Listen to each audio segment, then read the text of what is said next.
In every universe, Spider-Man never disappoints. तो गुरु Spider-Man Across the Spider-Verse finally हम सबके बीच आ चुकी है एंड ये बताते हुए बहुत ही खुशी हो रही है कि पिक्चर थोड़ी सी लंबी फील होती है मगर फिर भी अच्छी है, जिसके बारे में और अच्छे तरीके से जानने से पहले हम इसकी कहानी के बारे में थोड़ा जान लेते हैं कि एक्चुअली में है क्या। एंड यस, वीडियो में स्पॉयलर्स होंगे तो आगे संभल के ही चलना। तो 2018 की स्पाइडरमैन इनटू द स्पाइडरवर्स के इवेंट्स के एक साल बाद माइल्स मोरालेस को एक दिन अचानक से अपनी अर्थ 65 वाली लव इंटरेस्ट ग्वेन स्टेसी बीच मिशन में मिलने आ जाती है, जहां उसे हर यूनिवर्स के स्पाइडर पीपल को बचाने का एक जिम्मा मिला होता है दी स्पॉट से, जो कि एक खतरनाक येट इनएक्सपीरियंस विलन है जिसकी वजह से मल्टीवर्सल डिजास्टर्स हो रहे हैं। माइल्स इस नए चैलेंज को लेने के लिए तैयार हो जाता है, जहां वो और ग्वेन एक मल्टीवर्सल जर्नी पे निकलते हैं, जहां उसे स्पाइडर सोसाइटी, उनके प्रोटेक्टर्स और मिगुएल ओहारा के बारे में पता चलता है, जो कि इस प्रपंच को लीड कर रहा है। मगर जब माइल्स की नाव दो मझधारों में फंस जाती है कि चाहे तो भाई वो अपने कैनन इवेंट्स को होने दे, जिसकी वजह से उसके पिताजी की मौत होगी एंड उसको रिस्पॉन्सिबिलिटी का मतलब समझ में आएगा और वो भी as a character human being grow करेगा, जो कि ये कुर्बानी हर एक स्पाइडरमैन के साथ होनी ही है, वरना पूरी टाइमलाइन की बड़ी गंदी लग जाती है। और जो कि माइल्स अभी 15 साल का है तो वो अपनी इमोशंस पे ज्यादा केयर करता है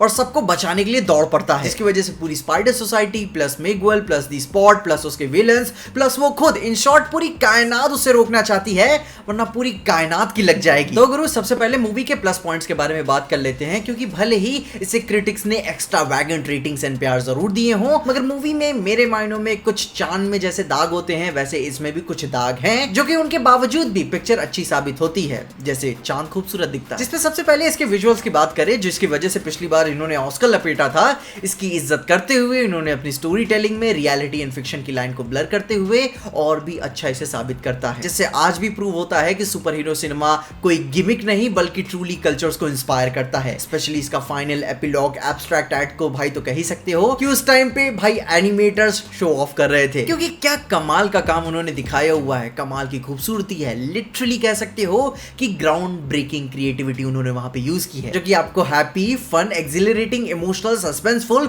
और थ्रिलिंग भी फील करा देता है एंड में, कि कुछ भी यहाँ पे इम्पॉसिबल नहीं है। एक चीज जो मैं स्पेशली तारीफ करना चाहूंगा इसमें, जो इन्होंने पर्सनल इमोशनल पैरेंटल टेक इन्होंने माइल्स के साथ लिया। उसकी माँ लिटरली किसी इंडियन मदर की तरह अपने बेटे का भाई परवाह करती है, उसका बाप भी भाई अपने बेटे की परवाह करते हुए वो नुआंसेस छोड़ता है, किसने मेरा नाम लेके मुझसे बात की। एंड आई थिंक ये चीज बहुत ही ज्यादा इंडियंस रेजोनेट कर पाएंगे कि हमारे माँ बाप को ऑब्वियस सी बात है कि दुख तो होता ही है कि जब उनका बेटा सिंबॉलिकली या फिर लिटरली दूर जा रहा हो, मगर फिर भी समय के साथ एक्सेप्टेंस भी बहुत जरूरी है, बदलना तो सबको पड़ता है, चाहे वो मजबूरी ही क्यों ना हो। जिसमें से माइल्स की माँ की एक बात ये बहुत ही अच्छी लगी कि रिफ्रेश कर रहा हूं कि बेपरवाह एंड बेमतलब से सिर्फ तुम्हारे माँ बाप और तुम्हारी फैमिली ही तुमसे प्यार करने वाली है, बाकी सब तो मतलब निकालने आया ही था। एंड आई थिंक ये चीज मैं स्पाइडरमैन की मूवीज से बहुत टाइम से मिस कर रहा था, कि जिस तरह से स्पाइडरमैन अपनी फैमिली से डील करता है और वो जो 1-to-1 उनसे इंटरेक्शन करता है वो बहुत ही दिल पे फील होता है, क्योंकि इन दी एंड दुनिया जहां से लड़ने के बाद घर का वो कोजी सा कमरा ही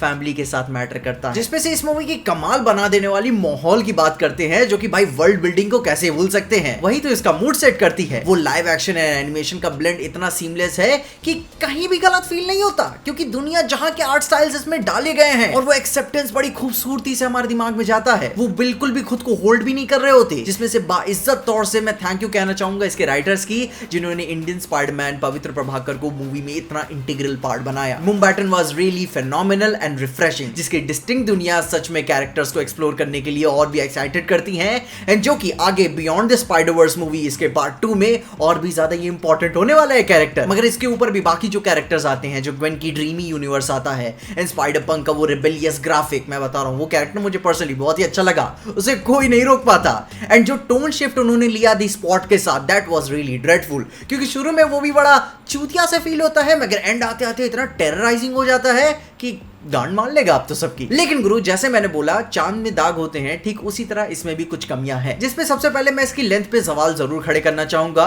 क्योंकि as an all time Spiderman fan होने के नाते मैं स्पाइडरमैन के और एडवेंचर्स देखने के लिए हमेशा आगे रहता हूं, मगर कहीं अराउंड पिक्चर के शुरू के 20 मिनट और एंड के 10 मिनट मुझे थोड़े ज्यादा लंबे फील हो गए, जो कि आई नो वो ग्वेन एंड माइल्स का एंड को बिल्ड करने वाला पे ऑफ भाई जरूरी था, मगर वहां मुझे राइटिंग से ज्यादा पेसिंग की कमी लगी, क्योंकि in terms of numbers movie अपनी लेंथ सही हो उसकी, वो ज्यादा लंबी नहीं है, सिर्फ आपको लंबी फील होती है, क्योंकि ये कमी क्रिएटर्स की है ना कि राइटर्स की, क्योंकि स्टोरी टेलिंग उन्होंने जानबूझ के स्लो डाउन फील करवाई, वरना वो भी उनके लिए ट्वीक करना कोई बहुत बड़ी बात नहीं थी, जिसपे से हम ये बात समझ सकते हैं कि उन्हें अपना पार्ट 3 पूरा ट्रिलॉजी के जो नैरेटिव कंप्लीट करना था उसकी वजह से उन्होंने इस तरीके की स्टोरी टेलिंग चूज की, जिसकी वजह से I am happy what I have seen. मगर थोड़ा सा थकान वाली फीलिंग कम कर देते तो और भी बेहतर होता। जिसमें से एक और कमी या फिर एक बात मुझे और भी कहनी पड़ेगी जो कि मुझे पसंद नहीं आया, कि जब लोग अपनी ब्रेनलेस एजेंडास को मूवीज में पुश करने लगते हैं, क्योंकि मूवीज एक आर्ट फॉर्म है और आर्ट फॉर्म में अगर आप अपने एजेंडास डाल रहे हो तो दैट मींस आप इंटेंशनली लोगों को उसे जज करने के लिए भेज रहे हो, क्योंकि art is meant to be judged. वो पोस्टर मैंने भी देखा and personally as an Indian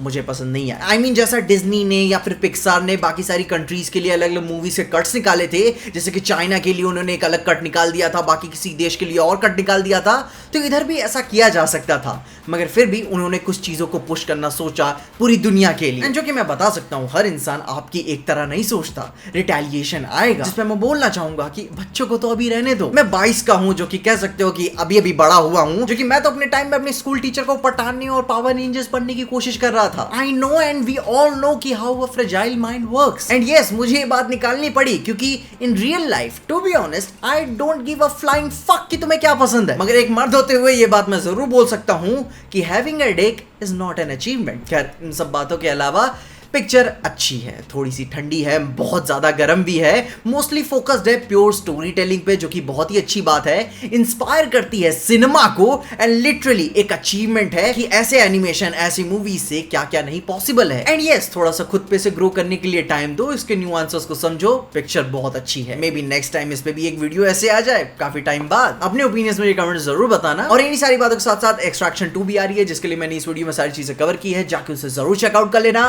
तब तक के लिए देखते रहिए पीजे एक्सप्लेन।